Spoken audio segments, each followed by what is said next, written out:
Seja muito bem-vindo à imersão Fundações na Prática.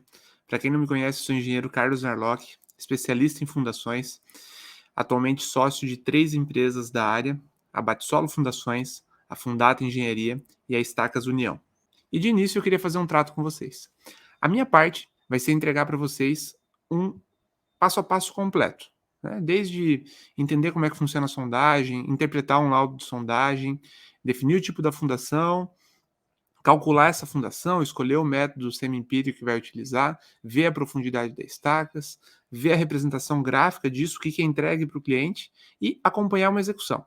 Eu entrego isso tudo para vocês nas próximas 3 aulas e, em troca, eu quero o comprometimento de vocês em assistir essas aulas até o fim, em aplicar toda a atividade que for proposta aqui nessas aulas, para que junto lá no final a gente tenha, tanto eu quanto vocês, um projeto de fundações completo finalizado.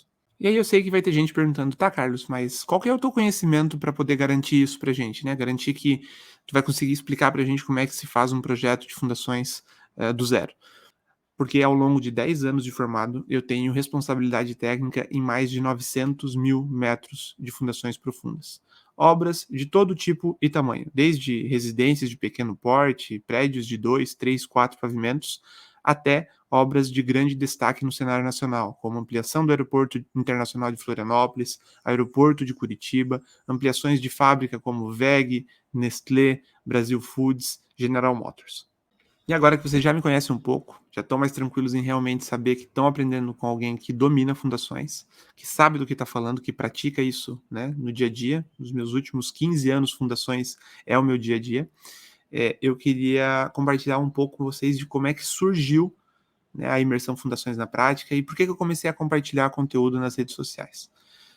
O primeiro ponto é porque ficou comum, né, a gente ter conteúdo técnico nas redes sociais, não é mais algo chato de se ver, é algo comum. Porque é muito fácil, né, eu estar lá na obra, filmar um problema, com 2 cliques, botar numa rede social e vocês estarem ali com o celular também e visualizarem aquele vídeo e entenderem: "Olha, aquilo que eu aprendi na teoria lá na faculdade se resolve dessa forma lá na prática", né. Diversas pessoas já me mandaram mensagem que nunca tinham visto uma sondagem acontecer, nunca tinham visto um bate-estaca batendo uma estaca, nunca tinham visto uma hélice contínua trabalhando e viram isso através dos vídeos que eu posto lá no meu Instagram. Então, isso acaba resolvendo uma lacuna, né, que a universidade tem, que é só conseguir mostrar a teoria, né. E mesmo, mas o meu professor de fundações não foi muito bom na universidade. Com 2, 3, 4 livros que tu compra na internet, essa parte teórica, teoricamente, tu supre. O que vai te faltar mesmo é a parte prática, né. Então, com esse objetivo que eu comecei a compartilhar, cada vez mais conteúdo nas redes sociais. E também porque eu via que já existia gente fazendo isso, né, mas os que não eram, apenas teóricos, tinha gente muito teórica, mostravam alguns conteúdos meio, sabe, aqueles conteúdos Discovery Channel, que tu assiste na TV, obras grandes, enfim, que eu sei que não é a realidade do engenheiro que está iniciando nessa área, né. O engenheiro que está iniciando, ele vai fazer o projeto de fundação de uma residência, de um prédio de 3, 4 pavimentos, para ele começar a ganhar experiência, né, e aí com o tempo ir aprimorando e pegando obras maiores, e aí entrando de vez, de cabeça na área de fundações, né. Então, com a imersão Fundações na Prática, a ideia é justamente essa: fazer um projeto da fundação de uma residência, né, de 2 pavimentos, completa, desde a análise de sondagem, passando pelo cálculo do dimensionamento das fundações, profundidade, fornecendo para vocês a planilha que eu uso lá no escritório, né, a mesma planilha que a gente usa para dimensionar é a planilha que vocês vão ter acesso, vão poder baixar aí para download, mostrar como é que é a entrega, qual é a, né, a entrega para o cliente, como é que vai graficamente esse projeto, mostrar como é que funciona a execução dessas fundações, como é que é o passo a passo, desde a da máquina chegar na obra, o que tem que se preocupar para executar uma fundação do início ao fim. Tá, Carlos, mas tudo isso de graça mesmo? Né? Tu vai dar tua planilha, vai mostrar como é que se entrega um projeto, enfim, vai fazer um projeto junto com a gente de fundações e não vai cobrar nada por isso? Sim, tudo isso é de graça mesmo. Mas eu já queria ser honesto com vocês já nessa primeira aula para depois a gente não ter nenhum desentendimento. No final da terceira aula, eu vou fazer uma proposta para vocês, para quem quiser se matricular num curso pago, tá? Então, até a terceira aula, até vocês concluírem o primeiro projeto de fundações de vocês, tudo gratuito. Quem quiser dar um passo a mais, Quem quiser aprender mais sobre fundações, ter acesso a mais casos de fundações, mais projetos de fundações, daí eu vou abrir matrículas para o treinamento Fundações na Prática, tá? Que é só lá na última aula. Por enquanto, eu vou me concentrar a entregar o máximo para vocês, porque eu quero que vocês vejam que realmente vale a pena, né? Que eu realmente consigo ensinar com bastante didática para vocês conseguem entender de forma fácil, porque assim eu sei que mais gente vai querer se matricular e entrar para o treinamento pago, né? Que é o objetivo em comum. Vocês aprenderem e eu ter um retorno financeiro com tudo isso. E agora chega de história, vamos para o conteúdo técnico, que é o que eu sei que vocês realmente estão interessados. Já fui honesto em dizer que lá no final vai ter uma oferta, já falei tudo que vocês vão aprender aqui. E agora eu quero falar sobre o primeiro passo para a gente ter um projeto de fundações de qualidade, né? Que é a sondagem. Eu preciso saber interpretar um laudo de sondagem e é importante que eu saiba como a sondagem funciona lá na prática para eu não ser enrolado, para se eu tiver a oportunidade de acompanhar a sondagem sendo feita, né, eu ir lá e ver se o pessoal não está fazendo nenhuma gambiarra para entregar uma sondagem mais rápida, mas que não tenha dados tão confiáveis. Fechou? Para depois eu ter a sondagem, eu poder definir o tipo de fundação, né, fazer o dimensionamento, a representação gráfica, entregar para o cliente e, no final, acompanhar essa execução, que são todos os passos que a gente vai ver nas próximas aulas. Mas vamos começar pela sondagem, tá? Então eu vou mostrar para vocês aqui como é que funciona uma sondagem na prática, tá? Filmei lá numa obra minha, meu equipamento de sondagem, tá? Vou mostrar aqui agora um passo a passo, desde o início da sondagem, passando por todas as etapas ali até eu ter o que vai para a representação gráfica, e depois vou abrir um laudo de sondagem com vocês aqui, para a gente interpretar ele e pegar os dados que realmente a gente precisa, beleza? Então vamos para o vídeo. Então agora eu vou mostrar para vocês como é que funciona uma sondagem SPT na prática. Tá? Só fazendo um adendo, a gente só vai falar da sondagem SPT porque ela é realidade em mais de 99% das obras, tá? Por alguns motivos. Porque ela é barata de se executar, porque ela tem alta confiabilidade nos resultados quando feito da forma correta, e porque tem disponibilidade em quase todas as regiões do país, né? Então, por esses motivos, ela é a mais comum quando você solicita uma sondagem, geralmente já vem o orçamento da sondagem SPT, e com ela a gente consegue fazer um bom dimensionamento de fundações. Tá? Agora vamos para a parte prática mesmo.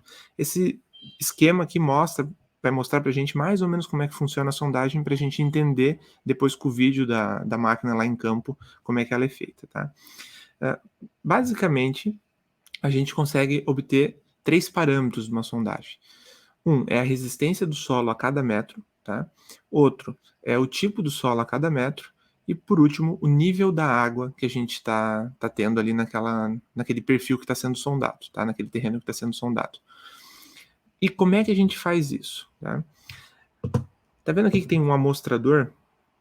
O amostrador, a gente vai apoiar ele na cota 1 metro de profundidade, então é feita uma perfuração, retirado o solo, depois é colocado esse amostrador na cota 1 metro aqui, e aí sobre esse amostrador são aplicados golpes com um martelo, né, de 65 quilos a uma altura constante de 75 centímetros. Tá? Então, o martelo sobe, desce, vai batendo sobre a haste, né, e empurrando, penetrando esse amostrador no solo a cada trecho de 15 centímetros. Aqui, ó. E a resistência, o NSPT que eu vou usar para os meus cálculos, é a soma de quantos golpes o amostrador teve que levar para descer esse segundo trecho de 15 centímetros mais esse terceiro trecho de 15 centímetros. Esse primeiro trecho aqui é considerado como trecho de acomodação, né? Para o amostrador penetrar no solo que a perfuração desse 1 metro aqui acabou deixando ali não num estado natural. Então, ele desconsidera esses 15 centímetros e considera os últimos 30 centímetros. Tá? Como é feito esse procedimento? A gente faz a perfuração com um trado ou um trépano de lavagem. Depois vocês vão ver tudo isso na prática, tá? De 1 metro, eu tiro as hastes, troco a ferramenta de perfuração, que seja o trépano ou o trado, pelo amostrador. Tá? E aí coloco de novo, e do 1 metro até 1 metro e 45 é feito as batidas para ele penetrar. Eu retiro esse amostrador, boto de novo a ferramenta de perfuração e apoio lá daí no 1,45 e perfuro até a cota 2 metros. Chegou nos 2 metros, tiro de novo, boto o amostrador, e começo a bater de novo para descer do 2 ao 2,15, do 2,15 ao 2,30, do 2,30 ao 2,45. Né? E o número de golpes do 2,15 ao 2,45 é o NSPT. E assim eu vou fazendo até eu ter um solo resistente ou até ficar impenetrável essa perfuração. Toda vez que o amostrador sai, dentro dele eu tenho uma amostra do solo, então eu vou fazer a classificação do solo a cada metro. Então, com isso, a gente vai ter a resistência do solo e o tipo, a característica daquele solo a cada metro, tá? É com isso que a gente vai fazer o nosso dimensionamento de fundações e com base nisso a gente vai poder escolher o nosso tipo de fundação. O nível da água, depois que eu perfurei esse solo, eu vou coloco uma ferramenta que se chama peel aqui dentro, tá? E quando ele entra em contato com a água, ele emite um som, e aí depois eu retiro isso e meço quantos metros ele desceu para saber o nível da água, né? Que essa é a última informação que a gente vai ter que ter no nosso laudo de sondagem. Então agora eu vou mostrar para vocês o vídeo de como isso acontece lá na prática, tá? Lembrando que aqui, ó, eu botei do martelo para baixo o esquema aqui, porque esse tipo de sondagem pode ser feito de duas formas. Tá? Ou com um tripé, que é a sondagem manual. Então tem um tripé aqui em cima desse martelo, uma corda, onde esse martelo desce por uma roldana e vai batendo, né, com o auxílio do operador, do sondador, que ele puxa a corda e solta para bater. E pode ser feito por uma sonda automatizada, onde a altura, esse martelo sobe e desce de forma automática, caindo sobre a haste aqui de forma constante e com a mesma altura, o que nos traz melhores resultados, tá? O que a gente vai ver aqui é uma sonda automatizada executando uma sondagem SPT. Então aqui vocês estão vendo o equipamento, tá? É um equipamento de esteira, né? Ele está aqui posicionado sobre o ponto, ele já está botando a haste, tá? E vocês vão ver aqui que tem o trado, ó, tá? Quando eu uso o trado para fazer a perfuração? Quando eu tenho o solo sem a presença de água. Tá vendo que ele está riscando aqui? Ó, ele está riscando a barra na cota 2 metros. A altura dele, mais ou menos, um pouco acima, no 2 metros. Por quê? Porque o primeiro metro já foi feito a sondagem. Então agora ele vai ter que perfurar até a cota 2 metros para depois tirar esse trado, trocar pelo amostrador e aí fazer a cravação do amostrador ali para obter os parâmetros de NSPT e obter também o dado do tipo do solo, né? Chegou na marca, ele paralisa. Então agora a gente tem 2 metros perfurados. Ele vai retirar a haste, tá? E vai trocar a ferramenta de perfuração pelo amostrador, né? Para daí a gente ter o parâmetro de penetração e também ter o parâmetro de tipo de solo. Então agora ele está tirando ali o trado, né? E vai colocar o amostrador. Nisso, ó, repara que o rapaz ali já vai riscar três marquinhas, tá? Que são os 15 centímetros. Lembra que na imagem anterior vocês viram ali que tinha 3 marcações de 15 centímetros? Então ele marcou o primeiro trecho, o segundo trecho e o terceiro trecho. A haste vai descer até os 2 metros. Quando penetrar aquilo ali, vai penetrar do 2 até o 2,15, do 2,15 ao 2,30 e do 2,30 ao 2,45. Ele está colocando o amostrador agora. Depois vocês vão ver como é que o amostrador sai com o solo, né? E vai colocar as hastes até apoiar esse amostrador na cota de fundo lá de 2 metros, que foi o que eles perfuraram. Então, ele coloca ali. Ó, aqui ele já posiciona agora o martelo, tá? É ele que vai fazer a cravação. Tá? E aí eles vão posicionar na cota 2 metros. Tá? Então ali ó, já está o primeiro trecho de 15 centímetros que o rapaz riscou antes. Só que aqui acontece agora de vez eu fazer a cravação, ó, só em apoiar o martelo em cima, já está descendo a haste, tá? Só com a penetração, só colocando o martelo em cima, a haste já tá descendo. Então, depois vai ter lá um PM, né, na anotação do relatório de sondagem. Vou retirar todas as hastes de novo, já penetrou os 45 centímetros, tá? Ele retira todas as hastes, ó, todos os 3 trechos entraram só com o peso do martelo. Então é um solo sem resistência nenhuma, nem precisei bater em cima para ele descer. E aí é feita a retirada do amostrador, ó. Tá vendo ali, ó? Aqui no bico, tá? Que fica o solo que eu vou ter que guardar depois, a amostra que eu vou ter que guardar. Aqui vem qual que é o solo que eu vou ter que guardar, tá? Esse amostrador, ele vai tirar ali, ó. Tirou, essa é a amostra. Aí ele faz a classificação de qual que é o tipo de material.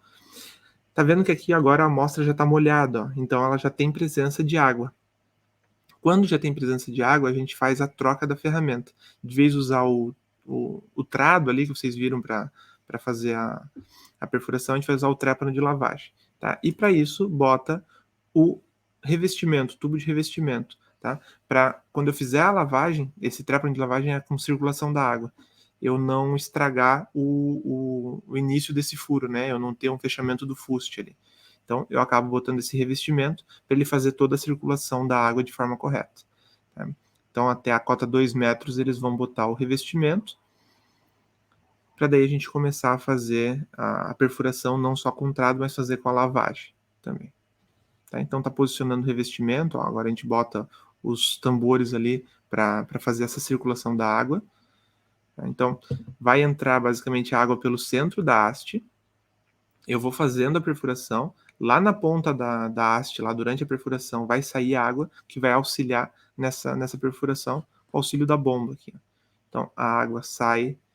Ó, aqui está a ferramenta de lavagem, ó. Esse é o trépano. Então a água passa pelo meio da haste, sai aqui na ponta, lá embaixo, tá? E ele vai girando, e essa água vai lavando e vai conseguindo fazer a perfuração. Então, vou apoiar isso lá na cota 2,45 agora, porque a gente bateu já até os 2,45. Né? Vai descer até a cota 2,45. E vai perfurar até os 3 metros. Aqui ele conecta a mangueira da água, né, para fazer essa circulação de água. Ó, liga a bomba. Aí vocês vão ver que vai começar a sair água aqui, ó. Tá?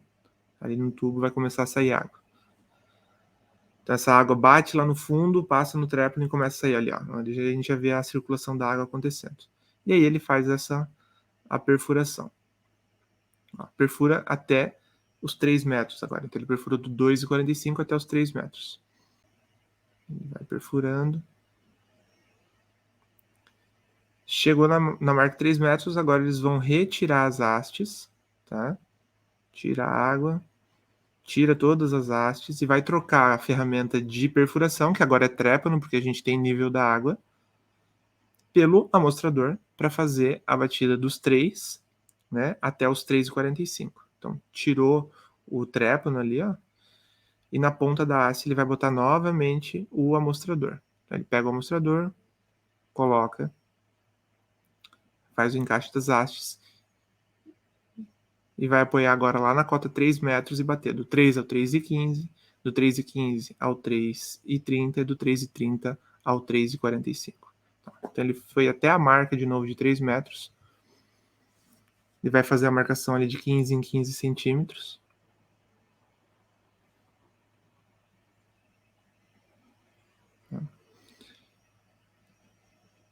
E agora ele vai fazer a batida. Ó, bateu com o martelo, desceu praticamente os 15 centímetros já.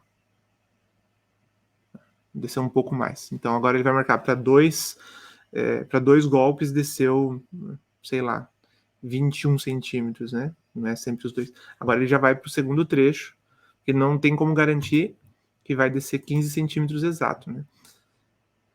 Agora no segundo trecho, ó, bateu uma batida, já desceu o restante. E agora vai para o último trecho com mais uma batida, ó. Vai fazer, ó, mais uma. 2 batidas e aí desceu o restante.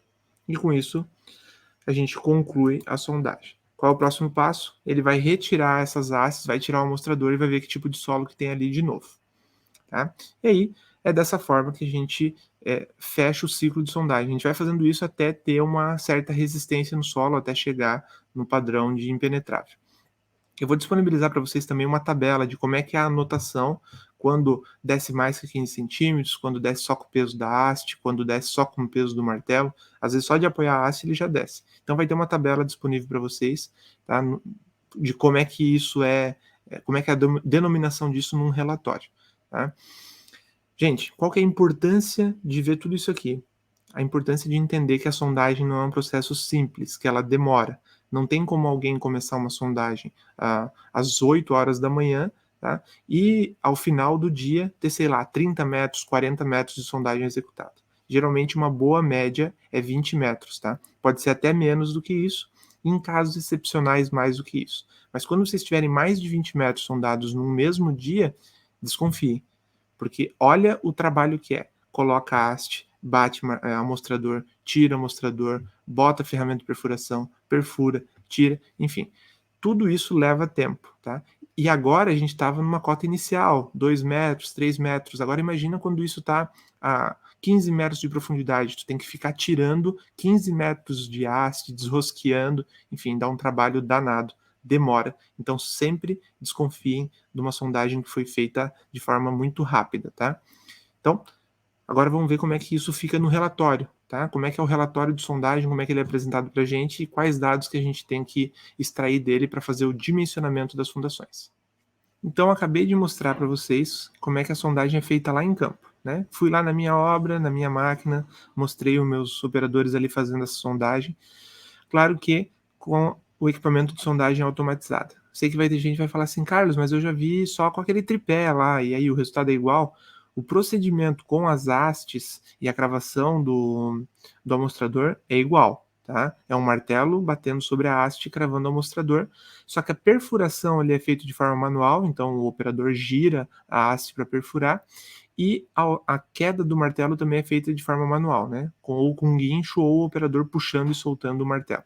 Tá? Mas o laudo, os dados que vêm aqui, são semelhantes. Claro que podem ter divergências, né? Pequenas divergências pelo método executivo. O da sondagem mecanizada ele é mais confiável, porque eu tenho a altura de queda sempre igual, mas o formato do laudo vai ser igual. Tá? Quais são os dados que vocês têm que extrair desse laudo aqui para fazer o dimensionamento? Então, tu como projetista de fundação, né? Agora a gente já está partindo aqui para a etapa de projeto, quando eu for projetar. O que eu vou ter que extrair desse laudo aqui para poder dimensionar as minhas estacas?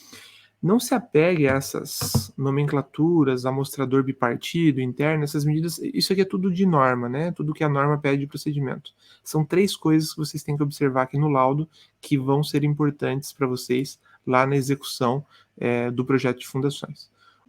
Então, o primeiro dado que vocês têm que extrair é o nível da água, tá? Por quê? Porque ele acaba excluindo alguns tipos de fundação. Por exemplo, aqui nesse caso, eu poderia executar a estaca escavada só até a cota acima dos 7,05 centímetros. Então, até 6, 6,30, 6,50, eu poderia executar uma estaca escavada.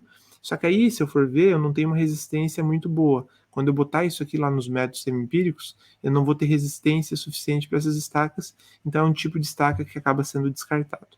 O segundo dado que importa para a gente, para poder dimensionar as estacas, tá, é o tipo do solo. Lembra que o amostrador traz a cada metro uma amostra do solo para a gente poder classificar ele? Então, isso vai estar descrito aqui nessa parte do relatório, tá? Então, ó, até os 2,45 eu tenho uma argila. Dos 2,45 até os 4 metros eu tenho uma argila arenosa. O que importa é só essa parte aqui, ó, argila arenosa, silt argiloso. Daqui para cá não influencia em nada para a gente no dimensionamento, tá? Ele só vai ser mais para título de classificação. Para o dimensionamento a gente sempre precisa saber só qual é o tipo do solo. Uma areia, um silt argiloso, uma areia siltosa, enfim, o que tiver descrito aqui. Por quê? Porque o tipo do solo, né, em contato com a estaca vai influenciar tanto no atrito que o solo está tendo com a lateral da estaca, como na resistência da ponta, o tanto que o solo está resistindo, qual a tensão que o solo está tendo lá na ponta da estaca. E por último, né, e não menos importante, talvez o dado mais importante, é essa linha aqui, ó, que está descrita aqui no gráfico. Tá? Quantos golpes eu tenho para penetrar aqueles últimos 30 centímetros que o amostrador é cravado. Né? Isso tudo a gente viu ali agora no procedimento. Então lembra que ele fazia 3 riscos de 15 centímetros lá na haste? Então aqui, ó. Nesse primeiro metro, do 1 metro tá, até o 1,45 m, do 1 até 1,15, com 3 golpes penetrou 17 centímetros. Depois, com 3 golpes, 13 centímetros, que foi do 1,17 até 1,30. E depois, com 4 golpes, foi do 1,30 até 1,45. Então, soma essas duas linhas aqui, a gente vai ter 7 golpes para 28.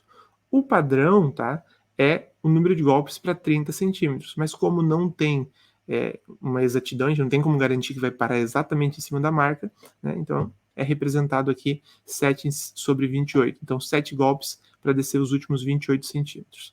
Aqui, ó, 6 para 31 centímetros. 4 para 24 centímetros, 5 para os 30 centímetros. Então, do 4 até o 4,15, 2 golpes. Do 4,15 até o 4,30, 2 golpes. Do 4,30 até o 4,45, 3 golpes. Soma esses dois últimos, a gente vai ter 5 golpes para penetrar os últimos 30 centímetros da camada. Fechou? E assim a gente vai até o final, né, da sondagem, onde a gente já começa a apresentar aqui, ó, 19 golpes, já começa a ser um solo com uma boa resistência, tá? 25, melhor ainda. Acima de 30, tá, já tem tipos de fundação que a gente já nem consegue penetrar. E agora, qual que é o próximo passo? A gente acabou de ver como é que funciona uma sondagem SPT, acabou de ver como interpretar o laudo de sondagem. Então a gente vai precisar pegar os dados da obra, a planta de cargas, né, e todas as informações da obra, para poder escolher o tipo de fundação e dimensionar as estacas. Mas isso a gente vai fazer na próxima aula. Todos os arquivos que vocês vão precisar para tudo isso vão estar disponíveis lá no grupo do WhatsApp. Então não se preocupe em baixar nada em nenhum outro local. Tudo vai estar lá no grupo do WhatsApp. Agora eu queria pedir um último favor antes de finalizar a aula. Aqui embaixo tem um campo para comentários. Deixa um comentário aqui sobre o que tu achou da aula, né? Sobre o que tu espera que tenha na próxima aula, né? Então, qualquer sugestão, qualquer elogio, aqui embaixo, por favor. E também lá na minha página do Instagram, né? No meu perfil do Instagram, também vai ter um post lá sobre a aula de hoje. Então, se quiser, vai lá também, faz um comentário, marca um amigo, para que a gente consiga compartilhar esse conteúdo para mais e mais gente a cada aula que passar. Fechou? Então, por hoje é só. Vejo vocês na próxima aula.